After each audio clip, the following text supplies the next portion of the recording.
അഹമ്മദാബാദ് വിമാനാപകടത്തിൽ അന്വേഷണം പൂർത്തിയായി എന്ന മാധ്യമ റിപ്പോർട്ടുകൾ തള്ളി എയർക്രാഫ്റ്റ് ആക്സിഡന്റ് ഇൻവെസ്റ്റിഗേഷൻ ബ്യൂറോ. മാധ്യമ റിപ്പോർട്ടുകൾ ഊഹാപോഹങ്ങൾ മാത്രമാണ്. അന്വേഷണം പുരോഗമിക്കുന്നുവെന്നും അന്തിമ നിഗമനത്തിലേക്ക് എത്തിയിട്ടില്ല എന്നും AIB വ്യക്തമാക്കി. അച്യുതൻ ഡൽഹിയിൽ നിന്ന് വിവരങ്ങൾ നൽകാൻ അയച്ചിരുന്നു. അച്യുതൻ, ഈ അഹമ്മദാബാദ് വിമാനാപകടം ഇതുമായി ബന്ധപ്പെട്ട കൂടുതൽ വിവരങ്ങളൊക്കെ നേരത്തെ ഒരു ഇറ്റാലിയൻ മാധ്യമമൊക്കെ പുറത്തുവിട്ടിട്ടുണ്ടായിരുന്നു. ഇപ്പോൾ എന്താണ് AIBയുടെ വിശദീകരണം? ഇത് അന്വേഷണം പൂർത്തിയായി എന്നവർ വ്യക്തമാക്കുന്നുണ്ടോ?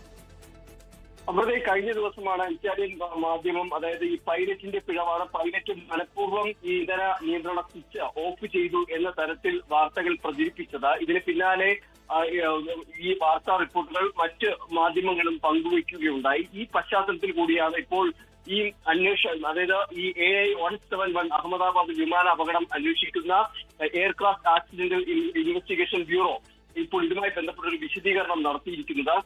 അതിൽ വ്യക്തമാക്കുന്നത് അന്വേഷണം പൂർത്തിയായെന്ന മാധ്യമ റിപ്പോർട്ടുകൾ പൂർണ്ണമായും തള്ളുന്നു. അത് തെറ്റാണെന്നും മാധ്യമങ്ങൾ ഊഹാപോഹങ്ങൾ പ്രചരിപ്പിക്കുകയാണ് എന്നാണ് AIB പ്രസ്താവനയിലൂടെ അറിയിച്ചിരിക്കുന്നത്. അന്വേഷണം ഇപ്പോഴും പൂർത്തിയായിട്ടില്ല, അത് പുരോഗമിക്കുകയാണ്. അന്തിമ നിഗമനങ്ങളിലേക്ക് എത്തിയിട്ടില്ല എന്ന കാര്യത്തിൽ ഒരു സ്ഥിരീകരണം കൂടി നൽകുന്നുണ്ട്. മാധ്യമ സ്ഥാപനങ്ങൾ സംയമനം പാലിക്കണമെന്നും ഈ തെറ്റായി സ്ഥിരീകരിക്കാത്ത വാർത്തകൾ പൊതുജനങ്ങൾക്കിടയിൽ ആശങ്ക ഉണ്ടാക്കുന്നു എന്നാണ് AIB പങ്കുവച്ചിരിക്കുന്നത്. കഴിഞ്ഞ ദിവസം സുപ്രീം കോടതിയിൽ ഈ വിഷയം വന്നപ്പോഴും കേന്ദ്ര സർക്കാർ പറഞ്ഞത് അന്വേഷണം പൂർത്തിയായിട്ടില്ല, മറിച്ച് 3 ആഴ്ചയ്ക്കുള്ളിൽ ഇത് പൂർത്തിയായേക്കും എന്നാണ് പറഞ്ഞിരിക്കുന്ന മറുപടി. എന്തായാലും ആ സാഹചര്യത്തിലാണ് ഇപ്പോൾ AIB കൂടി ഒരു പ്രസ്താവന ഇറക്കിയിരിക്കുന്നത്. അച്യുതനാണ് വിവരങ്ങൾ നൽകിയത്.